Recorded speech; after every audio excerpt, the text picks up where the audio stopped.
j'avais à cœur depuis un bout de temps de faire un message au moins sur l'éducation des enfants.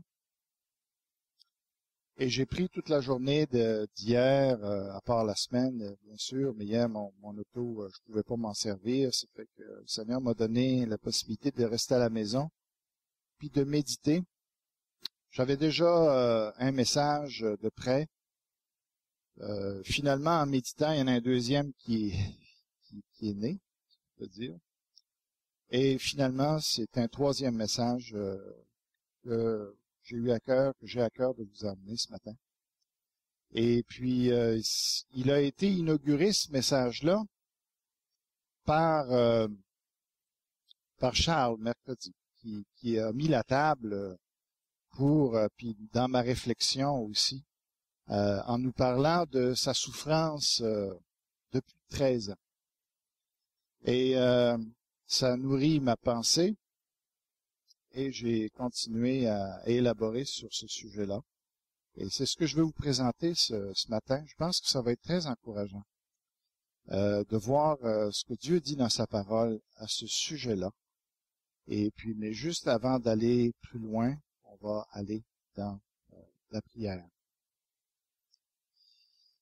Tendre Père, merci pour ta riche parole, ta bonne parole, qui répond à toutes nos questions. Seigneur, merci parce que tu dis aussi que l'homme spirituel juge de tout. Et Seigneur, de plus en plus, je vois que c'est vrai.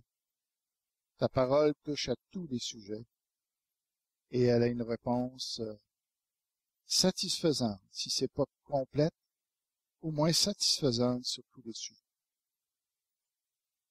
Seigneur, apprends-nous à la découvrir, apprends-nous à la sonder, à la méditer, à réfléchir comme toi tu réfléchis, Seigneur.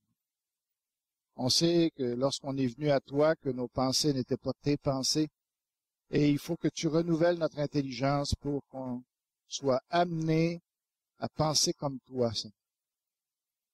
Souvent dans notre vie, on t'a critiqué, on t'a jugé, on t'a même blasphémé, maudit, parce qu'on comprenait pas tes voies, parce qu'on n'était pas d'accord avec la manière que tu faisais les choses. On est même jusqu'à aller à prétendre que tu n'existais pas à cause de cela. C'est pour ça que ce matin, on a besoin, Père, que tu nous éclaires, que tu nous amènes à réfléchir comme toi, que tu nous aides à comprendre tes voies. Fais reposer ton esprit, Seigneur, sur nous, mais surtout éclaire-nous en nous. Bénis l'école du dimanche aussi, que, Seigneur, que tu sois avec les moniteurs, pour qu'ils puissent réaliser la grandeur de la tâche que tu leur as confiée, qu'ils soient des modèles et qu'ils puissent influencer nos enfants pour l'éternité. Dans le nom de Jésus. Amen.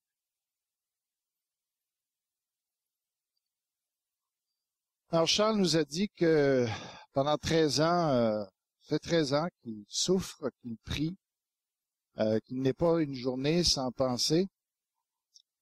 Et on a évidemment compris de quoi il parlait. Il parlait de ne pas avoir d'enfants, j'imagine.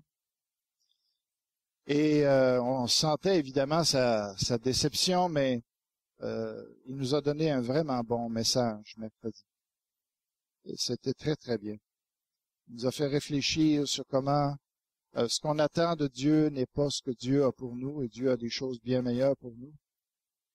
Et ce matin, bien, ça peut être ce sujet-là, mais ça peut être bien d'autres sujets aussi où on a des attentes qui sont déçues. Alors, peut-être ce matin que vous êtes là justement et vous attendez des choses de Dieu, vous ne comprenez pas pourquoi Dieu est si long, qu'il attend si longtemps. Pourtant, vous êtes convaincu que c'est la volonté de Dieu, ce que vous demandez, vous êtes convaincu qu'il n'y a rien de mieux, même que c'est certifié dans la parole, mais ça n'arrive pas. Et vous êtes triste. Triste peut-être même jusqu'à un certain point de vous poser des questions sur qu'est-ce que fait Dieu, où il est qu'il m'aime vraiment. Alors, je vais toucher le sujet délicat de la stérilité, mais ce que je vais dire s'applique à bien d'autres domaines, à tous les domaines finalement où on a des questions avec Dieu, comment Dieu agit ou comment Dieu n'agit pas. Et on va juste tirer des leçons de la parole, d'excellentes leçons d'après moi, sur pourquoi Dieu agit comme il agit. Je pense que ce message va nous permettre de réaliser qu'est-ce que Dieu recherche finalement, qu'est-ce que Dieu veut, au travers des choses qu'il ne nous donne pas. Vous savez, l'infertilité, c'est tout un handicap. Il y a des handicaps physiques, il y a des handicaps visuels, il y a toutes sortes d'handicaps et c'est pénible de vivre avec ces handicaps-là et c'est honteux même parfois. On peut le sentir, le voir comme une honte profonde et c'est souffrant. Pour nous les hommes, même s'il y a des hommes qui souffrent énormément avec le fait de ne pas pouvoir avoir d'enfants, vous allez remarquer que dans la parole, c'est toujours la femme qui est non fertile. C'est toujours elle qui vit la stérilité. Vous avez remarqué, hein? Dieu dit, elle n'était pas capable d'avoir d'enfants, elle n'était pas capable d'avoir d'enfants. Aujourd'hui, on sait très bien que ça peut être autant l'homme qui a le problème. Mais pourquoi est-ce que tout le temps la parole réfère à la femme, elle ne pouvait pas avoir d'enfants?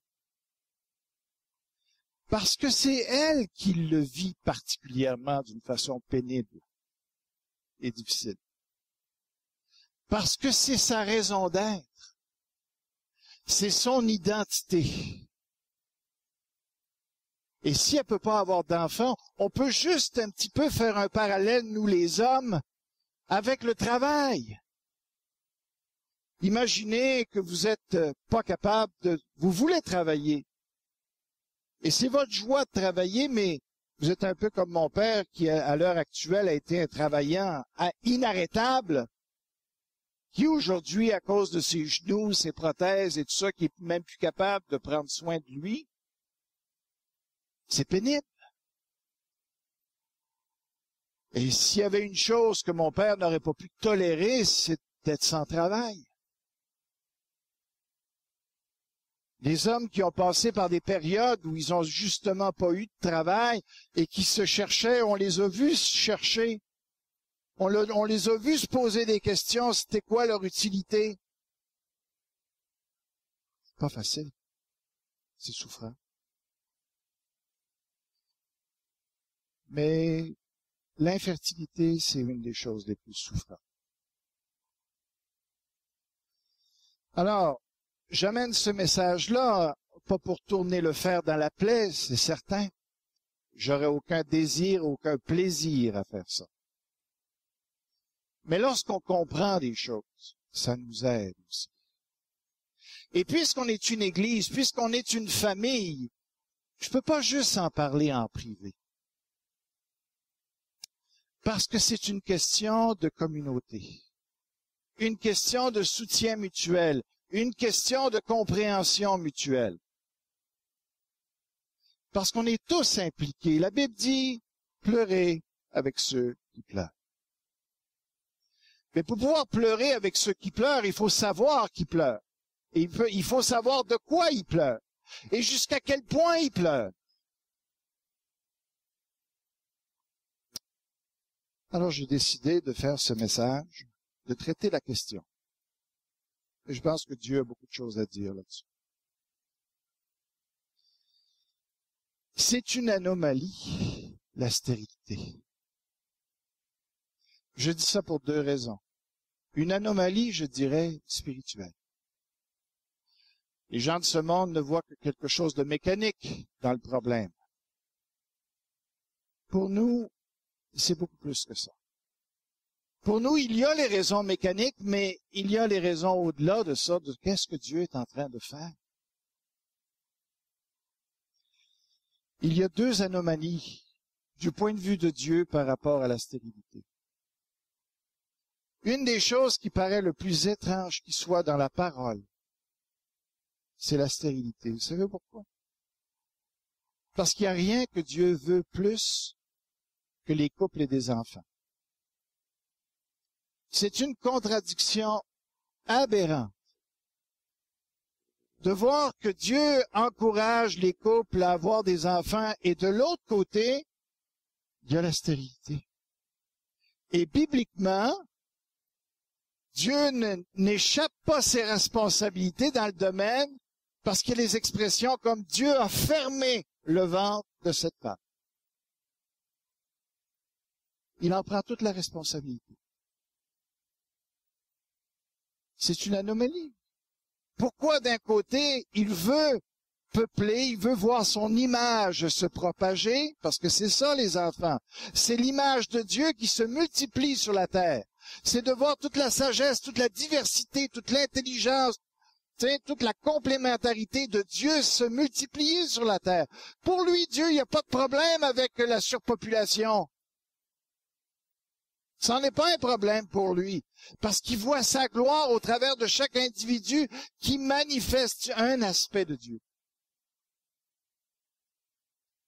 Alors pourquoi y a-t-il des gens qui ne sont pas féconds? Deuxième anomalie spirituelle, c'est que Dieu a fait des promesses. Dieu a fait des promesses à son peuple par rapport à ça, et j'imagine les parents qui tombent sur ces promesses-là. Je vais le lire ici, Deutéronome 7,14, tu seras béni plus que tous les peuples, il n'y aura chez toi ni homme ni femme stérile. Exode 23,26, il n'y aura dans ton pays ni fausse couche, ni femme stérile. Dieu a promis cela. Il y avait des conditions, évidemment, à ça. C'était l'obéissance, c'était la fidélité, c'était de marcher droitement avec Dieu. Mais le grand mystère, c'est qu'on voit des hommes et des femmes de Dieu dans l'Ancien Testament marcher avec Dieu de tout leur cœur, être irréprochables et ne pas pouvoir bénéficier même de ça. Pourquoi? Pourquoi est-ce que Dieu semble faire quelque chose de contradictoire? On dira, c'est pas la généralité, c'est des exceptions, oui. Mais la promesse était quand même là pour tous. Pourquoi? Eh bien, et en même temps, j'aimerais dire que si on regarde ce qui se passe dans le monde, on se dit, il y a des parents qui devraient même pas avoir d'enfants, et il y en a d'autres qui seraient d'excellents parents qui n'ont pas d'enfants, et il y a toutes sortes de situations dans le monde. Mais il faut faire attention de ne pas prendre ce qui est dans le monde, ce qui se passe pour les inconvertis, et de l'appliquer à l'Église. Parce que Dieu a un plan particulier pour ses enfants. Il ne nous traite pas de la même façon. Ce qu'il laisse faire dans le monde, ça n'explique pas ce qui se passe dans l'Église. Ce qu'il faut voir dans l'Église, c'est qu'est-ce que Dieu a dit à son peuple dans sa parole pour vraiment comprendre ce qu'il est en train de faire. Il y a deux grands domaines d'explication de l'infertilité dans la Bible. Premièrement, une malédiction. Deuxièmement, une bénédiction. Ça tombe sous l'un ou c'est l'autre ou l'autre de ces choses. Beaucoup de chrétiens voudraient pas qu'on parle de la malédiction. Est-ce que c'est possible qu'il y ait une malédiction ou un jugement sur un enfant de Dieu? Bien, je peux pas vous dire le contraire que ce que la Bible dit. Et même si le premier cas, on voit des cas de stérilité dans la Bible, qui est-ce que ça affecte? Ben, on a vu Pharaon, vous connaissez l'histoire de Pharaon, et d'Abimelech qui ont pris la femme d'un prophète, Abraham, Isaac, et qui, à partir de là, leurs femmes ont été complètement rendues stériles. C'était un jugement. Dieu n'était pas d'accord et il voulait protéger ses prophètes, donc il a agi envers ces peuples-là, il les a punis. Bon, c'était pas des enfants de Dieu. Vrai. Par contre, une juive qui est la femme de David, Quand vous connaissez l'histoire, quand David fait revenir l'arche et qu'il est tout content et parce que Dieu va être enfin au milieu du peuple, et on va pouvoir bénéficier encore davantage de sa présence, de sa bénédiction. Et lui se réjouit, il se dévêtit même, pas complètement, mais il a juste des vêtements simples sur lui. Il a enlevé ses vêtements de roi. Et là, il se réjouit de la présence de Dieu dans le peuple, parce que c'est ça qui faisait sa joie.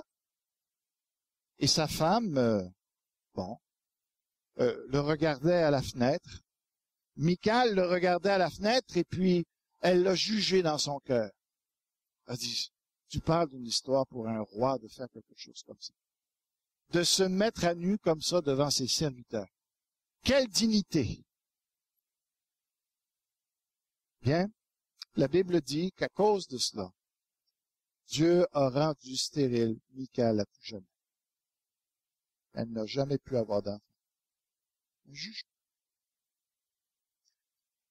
Je dirais que je ne pense pas que la plupart des cas qui expliquent l'infertilité dans notre Église ou au travers du peuple de Dieu est justifié par un jugement. Ça pourrait toujours arriver, je ne dis pas le contraire. Mais ce que la parole nous présente, c'est une bénédiction. De quelle manière? On va regarder cela. Vous connaissez Abraham, en tout cas ceux qui connaissent la Bible, et Sarah. Vous savez qu'Abraham, qui était un homme de Dieu, remarquable, Sarah également, des gens de foi, des gens qui marchaient avec Dieu, eh bien, ils sont restés plus de 25 ans. Pas juste 25 ans, mais c'est plus de 25 ans sans avoir d'enfants. Avec les promesses de Dieu en plus. Sur tout ça. J'imagine de voir ou d'entendre Abraham discuter avec Dieu, de dire, mais qu'est-ce que tu fais? Qu'est-ce que tu fais? Alors, pourquoi? Parce qu'il y avait quelque chose qui n'était pas bien dans la vie d'Abraham? Nullement.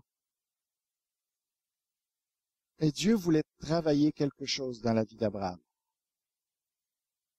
Il avait un plan pour Abraham, il avait un plan pour son fils aussi. Et pour Abraham, il voulait en faire le père de la foi. Le père de tous les croyants. Vous savez? Finalement, Dieu a retardé l'enfantement d'Abraham ou de son épouse pour en faire l'homme qui aurait le plus d'enfants au monde. C'était tout un échange, n'est-ce pas? Il l'a privé de ce que normalement un père est en droit d'avoir, parce que ce n'était pas assez. Dieu voulait lui donner beaucoup plus que ça.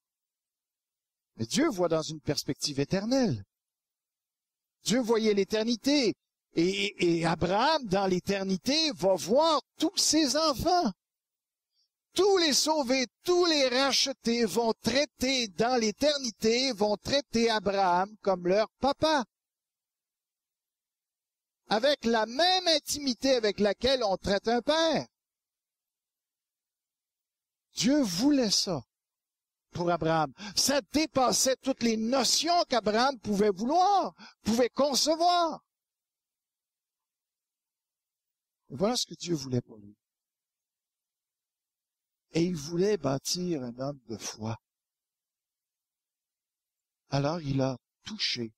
Il lui a fait la promesse, et si encore il ne lui avait pas rien promis, ça aurait été moins pénible. Il aurait probablement accepté la situation beaucoup plus facilement, mais c'était encore rendu plus pénible parce que Dieu avait fait la promesse. Dieu voulait faire en sorte de développer chez Abraham la patience de la foi. Et il l'a fait. Je pense que ensuite Abraham pouvait dire à Dieu, et que c'était bien.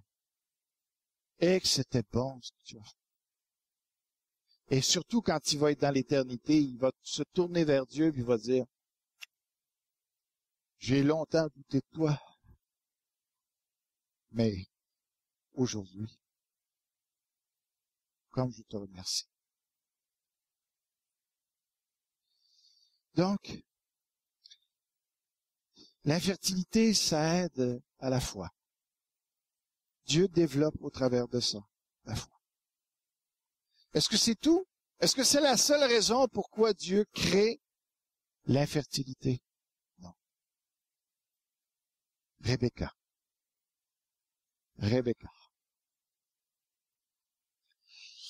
Alors, il semble que ce soit dans la famille, hein, parce que même Rachel a suivi. Alors, c'est bizarre, hein? 3 coup sur coup, qui sont pas capables d'avoir d'enfants. Comment ça se fait? Alors, Rebecca, est-ce qu'elle avait un problème dans sa vie? Non. Est-ce qu'elle marchait pas avec Dieu? Non. Est-ce qu'elle manquait de foi? Non. Est-ce que ça allait mal dans son couple? Non. La Bible nous dit même qu'ils étaient très amoureux. Qu'ils étaient très unis, Isaac et Rebecca. C'est pas pour ça que Dieu a fait en sorte qu'elle, elle aussi, soit stérile. Et pourquoi? Pourquoi donc? Vous vous rappelez de l'histoire? Est-ce que vous avez besoin qu'on aille la voir?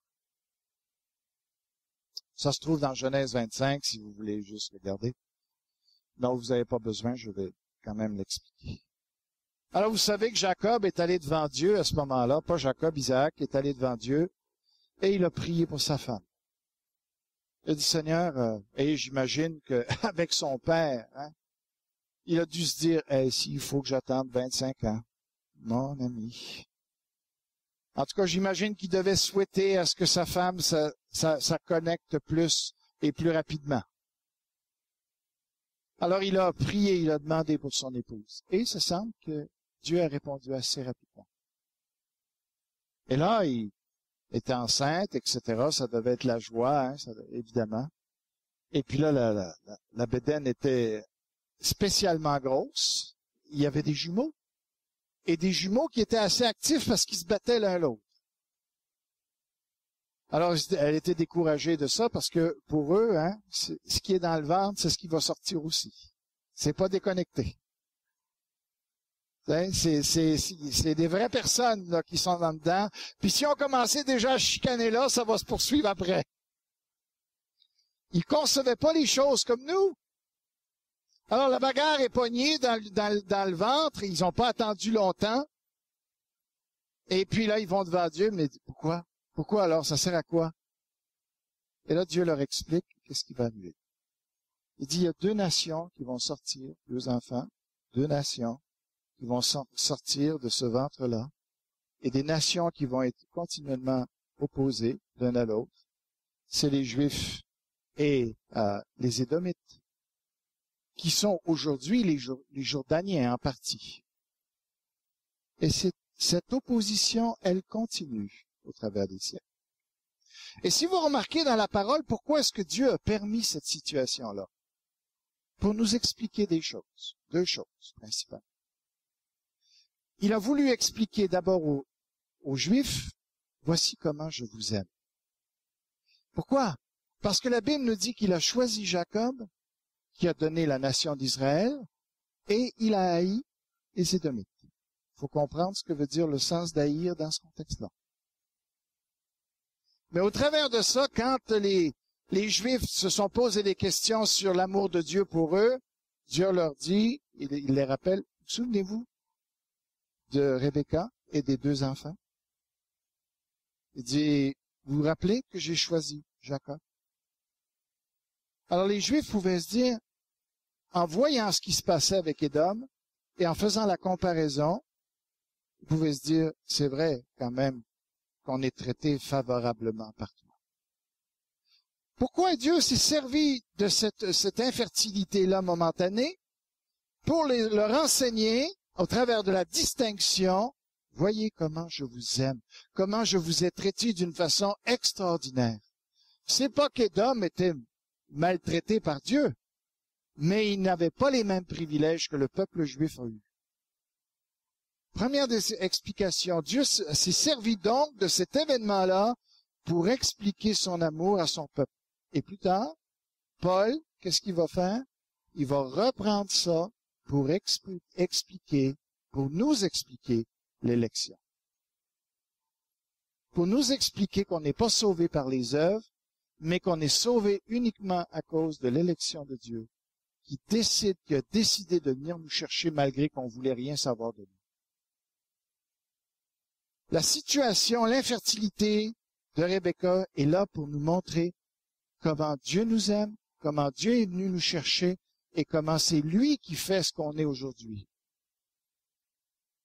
Donc, l'infertilité aide à la compréhension dans le plan de Dieu, à comprendre son amour. Pas seulement cela.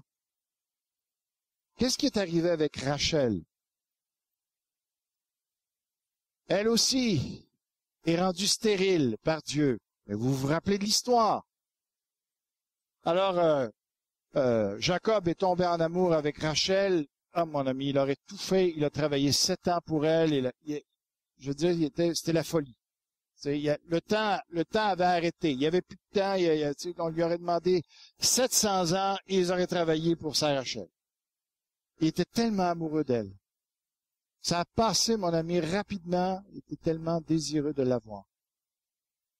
Et son beau-père lui a joué un sale tour. Parce que c'était la culture. Dans cette culture-là, la polygamie était permise. Et surtout, il y avait un principe. Tu maries pas la plus jeune avant la plus vieille. Ou une plus jeune avant la plus vieille. L'aîné doit partir en premier. Alors, il a pris l'aîné, il l'a mis dans le lit de Jacob. Le lendemain, Jacob s'est retrouvé avec Léa, à vivre avec elle comme étant sa femme. Mais il l'a jamais voulu.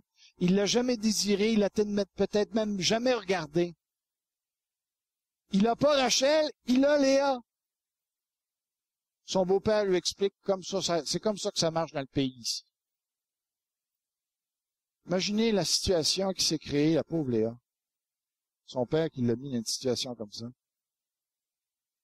Alors c'était un combat. Et Dieu s'est organisé comment pour faire en sorte que Jacob puisse aimer son épouse. Il a fermé le ventre de Rachel, qu'il a eu plus tard. Il l'a empêché d'avoir des enfants pour investir, pour s'assurer que Jacob aimerait Léa. Et pendant des années, Dieu a cultivé cet amour-là dans le cœur de Jacob pour Léa. Qu'est-ce qu'on apprend de ça? On apprend que par l'infertilité, Dieu peut vouloir faire quelque chose dans nos vies. Il se peut que Dieu voit qu'il y a des choses qui ne vont pas dans un couple.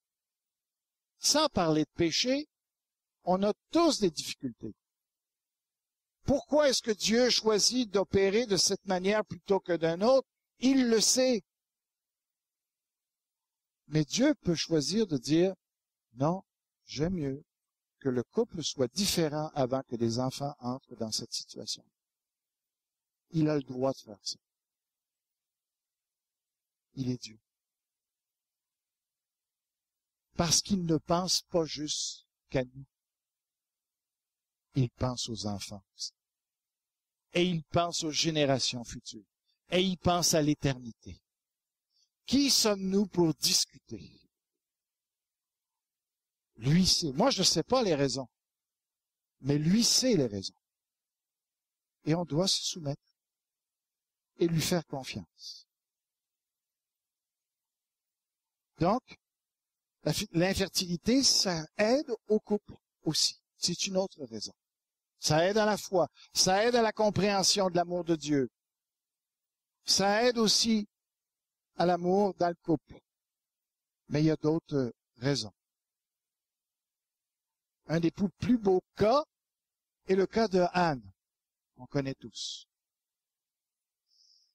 Pourquoi, encore là, est-ce que cette femme-là, qui était une femme de Dieu, beaucoup plus que Pénina, pourquoi c'est elle qui est sans enfant, alors que l'autre est une moqueuse? Pourquoi? Parce que justement, Dieu l'aime, elle, et qu'il veut faire quelque chose. Mais quoi? Qu'est-ce qu'il veut? Est-ce qu'il y a quelque chose qu'il veut pour la vie de Anne? Est-ce que c'est pour son mari? Est-ce que c'est une prophétie que son mari lui a fait quand il lui a dit, est-ce que je ne vaux pas plus que 10 enfants pour toi?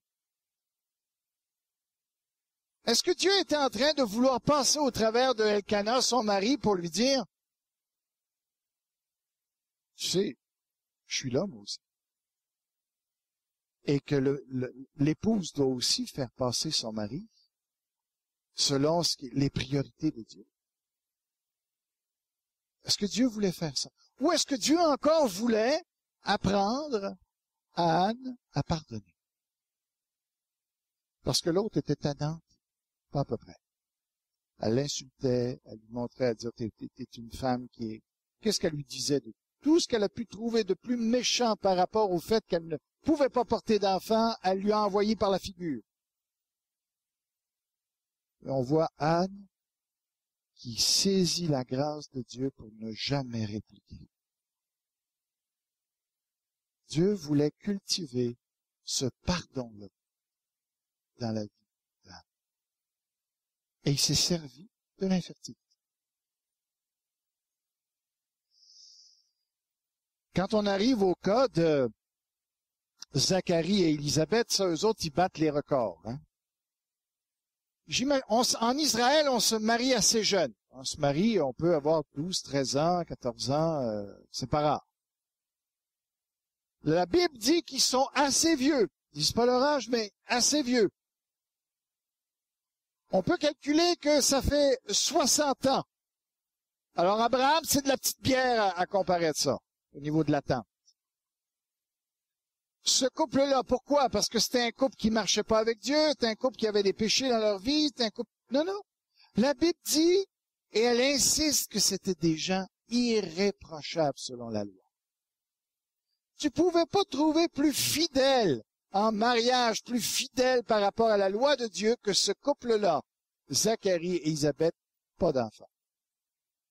Pendant peut-être 60 ans. Et ils n'ont pas arrêté de prier. J'imagine que peut-être à la fin, Zacharie dit, oh, on laisse tomber, hein?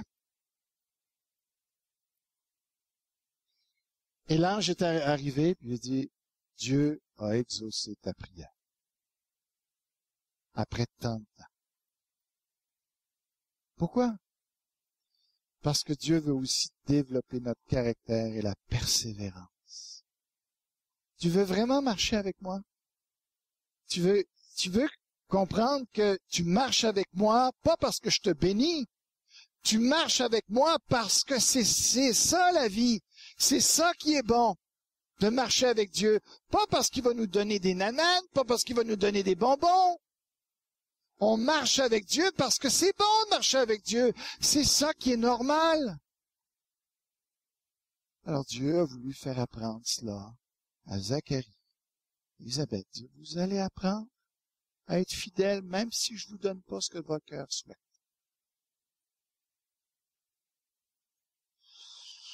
Bon, alors ça aide à la persévérance.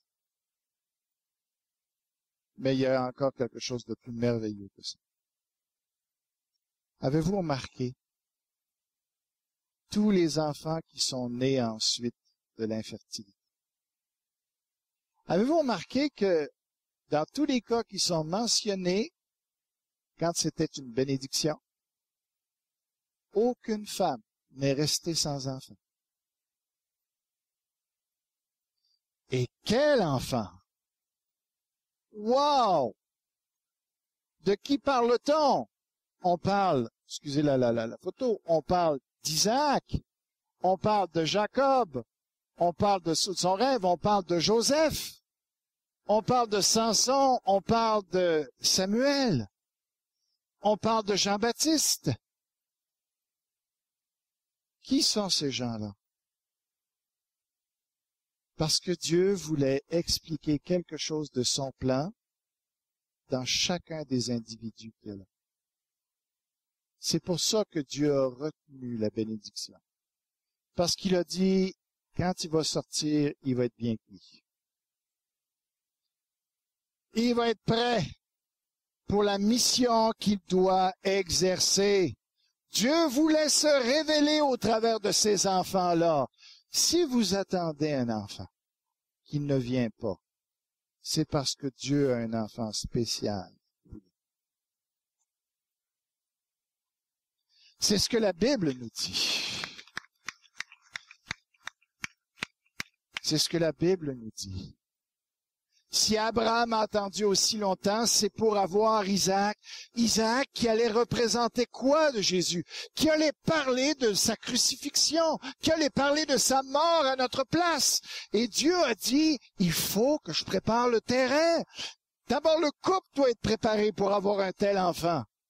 Dieu ne met pas son enfant n'importe où, un tel enfant n'importe où. Parce qu'il fallait qu'Abraham puisse être capable de lever le couteau à un moment donné pour le mettre dans le cœur de son gars. Quel père peut faire ça s'il n'est pas préparé?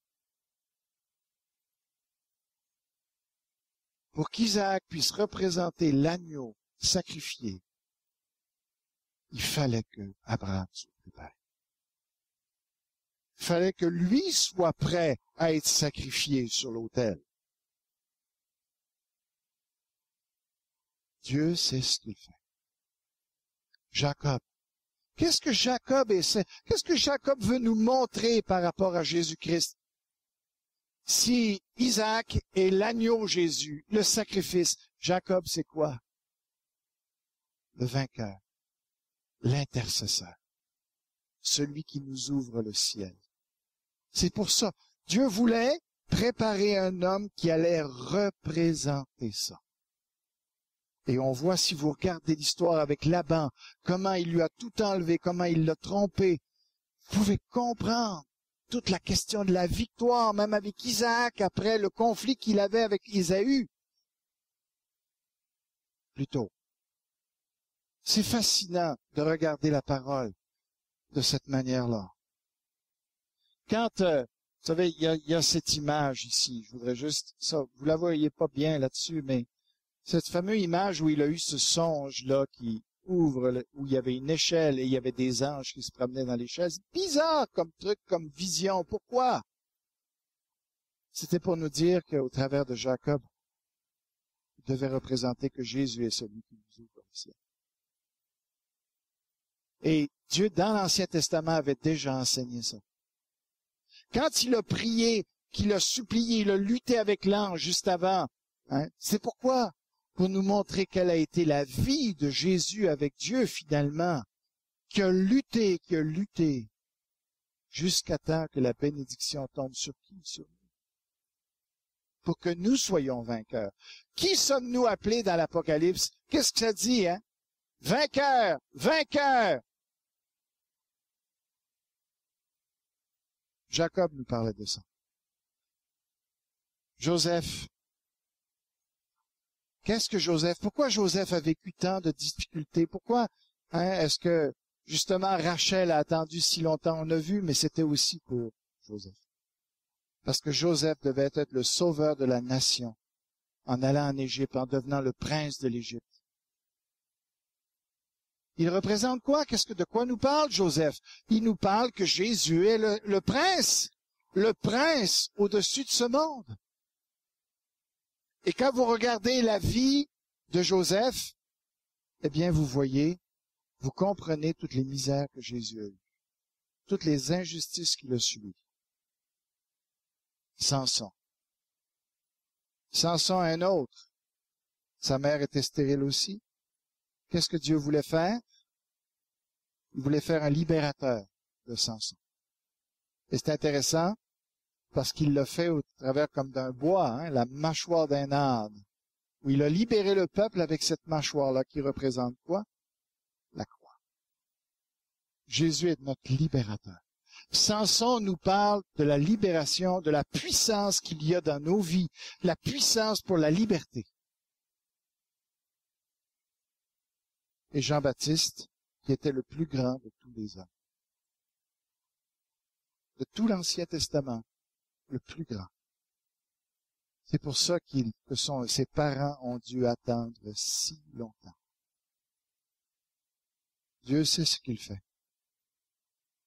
Et qu'est-ce que nous devons apprendre de ça? Eh bien, c'est pas juste pour l'infertilité. C'est dans tellement de domaines de notre vie où on a des choses, on dit, mais Seigneur, c'est selon ta volonté que j'ai ça, que j'ai ça, que j'ai ça. Pourquoi je l'ai pas? Ça s'applique à ça aussi. On n'a pas besoin d'être déçu. On a juste besoin de revenir encore et de se dire, Dieu sait ce qu'il fait. Il est en train soit de cultiver quelque chose chez moi, soit de cultiver quelque chose chez mes enfants ou dans mon entourage, mais il est en train de faire une œuvre qu'on percevra probablement jusque dans l'éternité. Jacob n'a pas compris pourquoi cette échelle-là non plus, mais nous comprenons. Alors, qu'est-ce qu'on doit faire maintenant avec nos frères, nos sœurs qui vivent ces choses-là, comme d'autres qui vivent d'autres situations? Il faut qu'on apprenne à être là avec eux, dans leur épreuve, dans leurs difficultés. On doit apprendre à être une église qui pleure avec ceux qui pleurent, qui souffre avec ceux qui souffrent. On doit aussi être une église qui, pour nous, les enfants, sont une préciosité incroyable. Il faut qu'il y ait des femmes et des couples qui n'ont pas d'enfants, pour que ceux qui en ont puissent apprécier la richesse qu'ils ont. Dieu veut qu'aujourd'hui on se réjouisse de nos enfants. Dieu veut qu'on les apprécie, qu'on voit combien ils sont précieux et qu'on voit comment ils sont précieux pour les élever dans les voies de Dieu. Il faut qu'on réalise que ce sont des cadeaux incroyables. Quand on regarde la mécanique, la machinerie qu'il faut pour produire un enfant, c'est fascinant. Il y a tellement de choses qui peuvent déraper. Et Dieu tient le processus en place. Alors on veut être une église qui se supporte. Une église qui, pour nous, les enfants sont spéciaux. Et on va faire quelque chose de spécial avec nos enfants. Si Dieu prend tant de soin à faire en sorte que certains ne puissent pas avoir d'enfants pour une raison, ceux qui en ont, on va bien s'en occuper. J'ai pas fini de parler sur les enfants. J'ai pas fini de vous parler de combien ils sont précieux et de qu'est-ce qu'il faut faire avec eux. C'est ce que j'ai l'intention de vous enseigner. Je vais inviter les parents qui veulent présenter leurs enfants. Je vais leur donner quelques instants pour aller les chercher, ceux qui veulent qu'on prie pour eux. C'est ça. Alors Serge peut venir avec moi en avant. Je vais m'installer. C'est pour ça qu'on a modifié un peu le culte, pour avoir le temps juste de prier pour tous les parents qui veulent qu'on prie pour leurs enfants. Allez chercher vos enfants. On va prier pour eux.